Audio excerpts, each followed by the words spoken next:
Դուք ասում եք, որ ուղարկել եք ամենակարևոր ձեռքբերումը դա զեկույց ունենալն է։ Նպատակը ո՞րն է, զեկույց ունենալը։ Մնացած իրավական այս բաները դրանք քննարկման նյութ են, բայց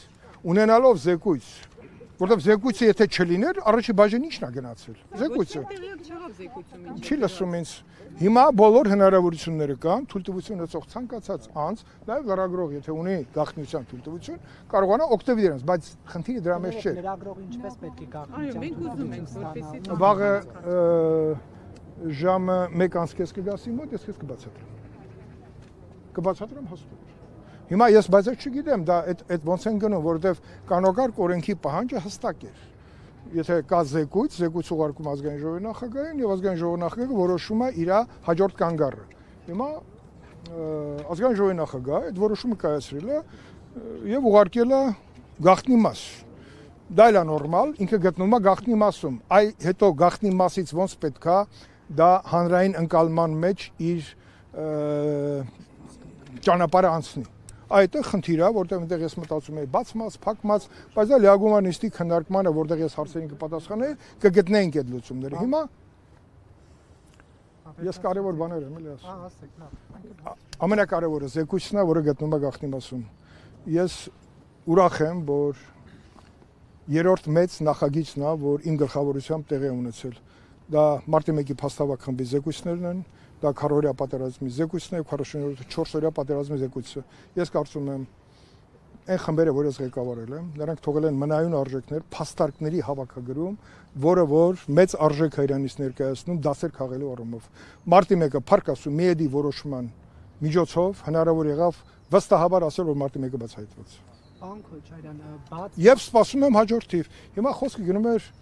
հոկտեմբերի 27-ի հետ կապված, 27-ի մասին այստեղ բազմաթիվ հարցադրումներ եղավ, ձեր գործընկերները իմ կողմից շատ հարգված, մի քիչ այլ անկյունից էին մոտենում, ես կարողացա բացատրեմ, որ իմ դժգոհությունը ոչ թե որևէ մի անձից է, իմ դժգոհությունը այն կառույցից է, որը պետք է վերահսկեր այս բացահայտման ամբողջ գործընթացը, որովհետև ես շատ լավ գիտեմ, որ մեր ձեռքում կա պարոն Ջանգիրյանի կողմից իրականացված քննչական խմբի բավականին լուրջ նյութեր, որը հիմք է հանդիսանալու հոկտեմբերի 28-ի բացահայտման եւ իմ դժգոհությունս դրա մեջ է եւ եթե մենք դա չենք նայում ես գիտեմ որ ներկայիս գործող խումբը շատ լավ ծանոթացել է ծանոթանում է եւ գիտի բարդությունները եւ ինչքան հասկանում եմ չի կարա գոնե այսպես փորձագիտական շփումներ ունենա պարոն Ջանգիրյանի եւ քննչական խմբի մյուս անդամների հետ ասեմ ձեզ ես էլ շատ լավ ընկերներ եմ ունեցել նաեւ կորցրել ենք այդտեղ քննչական խմբում Կարման Եղվանի հայրը, որ այդ խմբի շատ լավ քննիչ է եղել, մահացել է, բայց նաև հիշողություններ կան, որը արձանագրված է։ Բացահայտման համար բոլոր հիմքերը կան։ Ոնց որ մարտի 1-ը, տես 17.5 տարի հետո իր ճանապարհը գտավ։ Բոլոր ճանապարհները, եթե անկեղծ դրված են որևէ փաստարկված նյութի մեջ, նա անպայման շուտ թե ուշ իր արդյունքը տալու է։ Տիկին Բախշյանը վերաբացված գործը ինչու։ Ես Տիկին Բախշյանի հետ եթե նկատեցիք Տիկին Բախշյանի հետ ես զրույց ունեցա եւ նաև իմ պատկերացումները կիսվեցի, նաև եթե նկատեցիք տարեկան զեկույցի ընթացքում ես բավականին փաստարկված մեջբերումներ եմ արել կոնկրետ նախորդ քրեական գործում Ջանգիրյանի խմբի կողմից իրացված մարդկանց եւ նրանց այսօրվա անհայտացման, բաների հետ կապված, ուր Ալիկ Հարությունյանն է։ Հանգիստ, մի րոպե, ուրա Ուզունյանը Դատավորը, ով արագացրեց այս process, այնպես սեկտը բացվեց, հա, Ալիկ այդպես էլավ առանց որևէ մեղադրանքի գնաց։ Ուր աղվան Գառնիկի չէ։ Գլխավոր դատախազը իր ձեռքով է բոլոր այս բաները, գլխավոր մեղադրող ինքն է եղել։ Այն էլ ողջ առողջ պատտվում է թանկարժեք մեքենաներով։ Ինչպես։ Դատարան է գալիս։ Ես երբ որ ամեն անգամ Սարյան փողոցով գնում եմ եւ վերջերս էլ ֆակտորում երբ որ հարցազրույց է տալի, ժամանակ կար եւ պատուհանից նայում էի իր շքեղ առանձնատներից մեկը եւ բազմահարկ շենքի այն հատվածը, որ ինքը ցանկել մտել էր, որպեսի սպորտով էր զբաղվի, ես հարց առաջանում։ Դատախազության դռները պաչելուց ինչ զգացմունքներ ուներ։ Հասկանում եք, այստեղ է խնդիրները, մարդիկ կան եւ պետքա այդ հարցերը ոչ միայն ուղղել, այլ նաեւ իրանք պիտի կարողանան այս ծանր հարցերի պատասխանները տալ։ Իսկ աշխատվածությունի դատախազությունը, որովհետեւ ասում եք Ոչ մի։ Այն ապրումները, որ ունենք, ասենք ես, հիմա երբ որ ես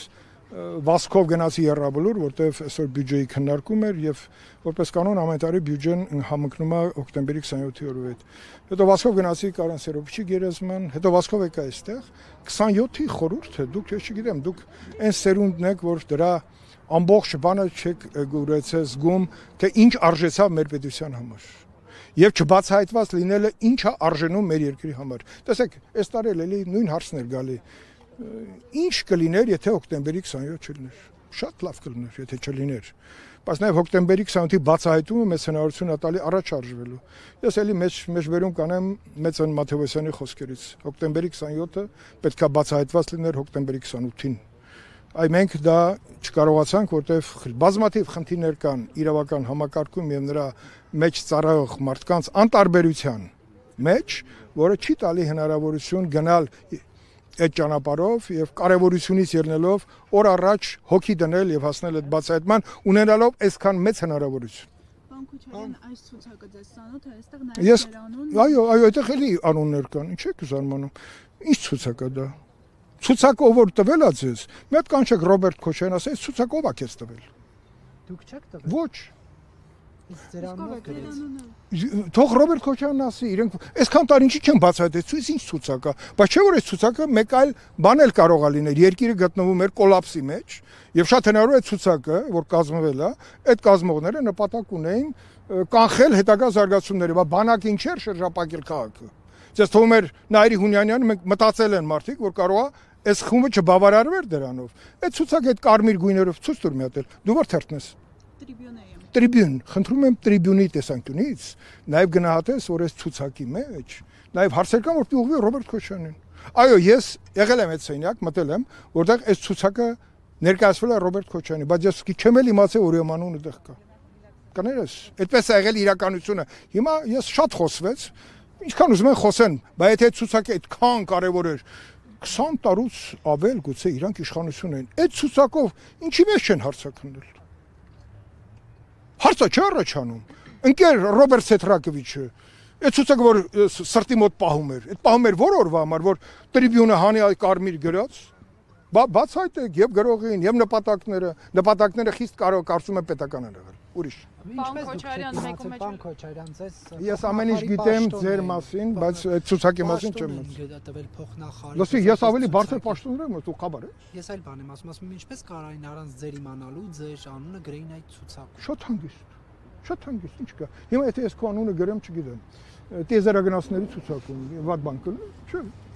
Ուրիշ։ Պարոն Քոչարյանն է քիչ առաջ Ես չեմ ուզում։ հայտարարեց, որ օրվա իշխանությունը տեղյակ է եղել սպասվող ահաբեկչության մասին։ Որ նշեց այս սպասվող որ կար, հիմա ոչ, այդ օրը 1999 թվականին գործող իշխանությունից ով էր։ օրվա իշխանությունը տեղյակ է եղել սպասվող ահաբեկչության մասին։ Հա, հիմա ես ձեզ մի բան էլ ասեմ։ Դուք մոռանում եք ես ինչ պաշտոն եմ զբաղեցնում ժամանակ ասեմ։ Փոխնախարար չէ։ Ոչ, ավելի բարձր է, ինչ ես ասում։ Այդքանն էլ չէ ճշտել։ Ոչ։ Դե ասեք։ Ես չեմ ասելու լրագրողից գնա ճշտի։ Ես եղել եմ վարչապետ Վազգեն Սարգսյանի խորհրդականը անվտանգության բոլոր մարմինների եւ կադրային քաղաքականության հարցում։ Դա սովորական խորհրդական չէ, լավ չպատկերացրիր։ 51 տեսակ է դա, պարոն Քոչարյան։ Ասեմ ձեզ։ Իշխանությունը տեղյակ է եղել եւ Օրվա իշխանությունը, եթե նկատի ունեք Ռոբերտ Քոչարյանի եւ Սերժ Սարգսյանի իշխանությունը, ես կարող եմ ասել, որ քննության ընթացքում պարզվեց ազգային անվտանգության ծառայության որոշ դրվագներ, որը վարում էր քննիչներից մեկը, եւ այդ քննիչի նկատմամբ Աղվան Հովսեփյանը քրեական գործ հարուցեց։ Դա լավագույն մեր քննիչներից մեկն էր, անուն հիմա չտամ, որովհետեւ այդ մարդու կյանքը չուտեք, բայց այդ մարդը կա եւ այդ մարդը այդ քննիչը երբ որ մոտեցավ անվտանգության մարմիններում հատկապես Ալիկ Հարությունյանին հոգեմետ դեղ տալու գիշերվա դրվագին, այդտեղ սկսվեց այ խառնաշփոթ։ Ուզում ասեմ, բանը հոկտեմբերի 28-ի բացահայտման համար բոլոր պայմանները այսօր էլ առկա են։ Շատերը մահացան անհասկանալի, ուրեմն բանով բժիշկը, Մովսեսյանը եւ էլի էլեկտրահարվեց, քերին կախվեց, քերին, որը գիտեք ինչ ճանապարհ է անցել։ Քերին ուրեմն եղել է սկաուտ, հետո դաշնակցություն եւ կախվում է։ Դա չի։ Պարոն Քոչարյան, նաև տեսակետ կա, քանի հոկտեմբերի 27-ը չի բացահայտվել։ Հոկտեմբերի 27-ը չի կարա չբացահայտվի։ Գլխին կախված է նոր հոկտեմբերի 27-ի Ճիշտ, շատ աքսիոմատիկ, ճիշտ բաներ եք ասում։ Դրա համար երբ որ Մեծն Մաթեոսյան ասում էր 27-ը պետք է բացահայտվի 28-ին, դրա մեջ շատ մեծ իմաստ կար։ Այո, պետք է բացահայտվի եւ այս տարի էլ եթե չի բացահայտվում, ելի մեր ակնկալիքները մնում են հեռվում։ Բայց երբ որ ես ասում եմ, որ գլխավոր դատախազությունը ունի անելիք, թող չնեղանան որևէ մեկը, ոչ էլ դրա մեջ վատ բան տեսնեն։ Չնայած ոնց որ թե մենակ ժողովրդերն էր վատ բան տեսել, մեկ էլ տրիբյունը։ Ցուցակը լավ կարմիր գույնով, կարաս կապտացնես, այդ ցուցակը մի կոպիկ արժեք չունի։ Շնորհակալություն։ Ցուցակը չի կարմրացրել, այդպես տարածվում է։ Ինչքան է սիրում դու մտնես խոսակցության մեջ։ Բա ինչ եք թիրախավորում։ Ես քեզ եմ թիրախավորում։ Չէ, գործընկեր։ Գործընկեր, բայց ում եմ թիրախավորը։ Ինձ օրինակ։ Չէ, դու շատ գեղեցիկ աղջիկ ես եւ նոր ես ճանապարհ հարթում քո լրագրողական աշխատանքի համար։ Ես քեզ պարզապես նաեւ տողատակերում մեծ խորհուրդ տվեցի։ Շնորհակալ եմ։ Պարոն Քոչարյան, Զեկույցը ազգային ժողով գրավոր հարցում եմ ուղղակի խնդրել եմ ինձ տրամադրել 44 Բաց մաս էս բան չունի, որտեղ ես զեկույցով ուղարկել եմ ազգային ժողովի նախագահին, գրված է հուշ գաղտնի, բայց երբ որ ես լիագումար նիստում ելույթ կունենամ, կամ կունենամ, եւ այնտեղ բնականաբար եզրակացությունը կարծում եմ մեր հասարակության եւ մեր բոլոր կառույցների համար շատ կարեւոր եզրահանգումներ է, որի տակ դրված են հսկայական փաստեր։ Այդ փաստերը հիմա մենք տեղափոխում ենք առաջի բաժին, որովհետեւ դուք ով եք Լրագրողներ կան, հա կազմակերպել։ ես ուրախ կլինեմ որ ծանոթանաք եթե ունեք թույլտվություն ասեմ ձեզ բաց հատվածը պետք է տարանջատվեր եւ մի գաղտնիք էլ ասեմ ես իմ ելույթը կազմել եմ երկու մասից բաց եւ փակ եւ բաց մասը եթե ես խոսեի այդտեղ կներկայացնեի այն բոլոր 45 կետերը, որը եզրահանգուման տեսքով ներկայացված է զեկույցի մեջ։ Նաև փակ մասում, որտեղ կան այնպիսի փաստեր, որը դեռ շատ տարիներ փակ կմնան, դա բնականաբար ոչ մեկի իրավասու չի դա բացել, ոնց որ ասենք շատ զեկույցներ տարբեր երկրներում շատ լավ օրինակ կա, Քենեդու սպանությունը կարծեմ 40 թվին է բացվել։ Պարոն Քոչարյան, ինչու երեք Նիկոլ Փաշինյանի հետ չէիք եկել Հովանավանք։ Բազմաթիվ падգամավորներ, պաշտոնյաներ։ Բազմաթիվ անունները խնդրում եմ ասեք։ Գևորգ Պապոյանը, Ալխաս Ղազարյանը։ Արմեն Խաչատրյանը մեր բոլորի փոխարեն գնացել էր, ինչ վատը։ Արմեն Խաչատրյանն էր ձեր մեղքերի փոխարեն օրինակ պատարագի։ Չէ, իմ մեղքերը ինձանից բացի ոչ մեկը չի կարող բան անի, հա, տնօրինի։ Շատ են դրանք։ Դրանք ես չեմ որոշում, ոչ էլ դուք։ Դուք կարող եք հնչեցնեք։ Դուք ձեր բոլոր հարցերին մի ստացել եք սպառիչ պատասխան, բայց դուք ցանկանում եք աջ հանքյունից, ձախ հանքյունից, տակից վրից չի ստացվի այդպես։ Այդպես եթե թեման 27-ն է, եկեք խոսենք 27-ից։ Ինչու եկեղեցի չեմ գնացեք, կարող եմ մյուս անգամ գնամ։ Վերջին աշով մի մոռացեք, որ ես եկեղեցու հետ նաև այնպեսի մի վարքան։ Ես որոշել եմ նաև հաշմանդամների մի խումբ էլ կազմակերպեմ դեպի Երուսաղեմ։ Դուք գիտեք ինչքանի խմբեր եմ տարել ես։ Տեղակ եք։ Բա հիմա էլ եմ տանելու, դա եկեղեցի չի, դա առաքել մեր Սուրբ առաքելական եկեղեցու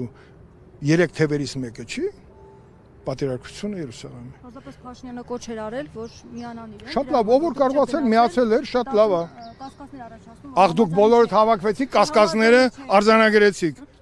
Հա, դենց հաշվառում եք արել, դուք ինչ իրավունք ունեք մտնեք մեր անձնական կյանք։ Նայեք ով գնաց, ով չգնաց։ Լուրջ նկատելը կարող ես ընտեղ եմ եղել։ Ռուզաննա, մի կեղծիք ես, կարողա չեք տեսել, կարող ես կերպարանա փոխված եմ։ Լուրջ ես ասում, այդքան հեշտ է ինձանից հարցազրույց վերցնել։ Դուք եք դա կեղծ պատարագ համարում, քանի որ կարգալուց եղած քահանան իրականացրել։ Դուք շատ վատ հարց տվեցիք։ Երբ որ դուք եկեղեցու մեջ եք, այդ հարցերը պետք է չտաք։ Դուք եկեղեցի որ գնում եք, մասնակցում եք հաղորդակցման process-ին, հա? Հաղորդություն ստանում եք, բայց չեք այդ հարցը տալ։ Արի Ռուզաննա, արի քո հետ մի քիչ ճուփեմ, արի։ Թող իրեն բոլորը խանդեն, արի։